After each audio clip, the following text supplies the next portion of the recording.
Ayos lang kung i-block mo ko, i-mute, i-restrict.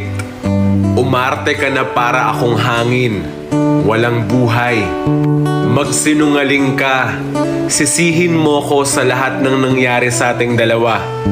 Pero alam ko na hindi mo makakalimutan na nung pinagtatabuyan ka ng mundo, nandun ako, nakikinig sa'yo.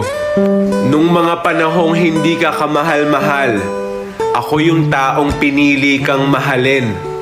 Hindi mo ko makakalimutan dahil nung mga panahong kasuko-suko ka, hindi kita sinukuan.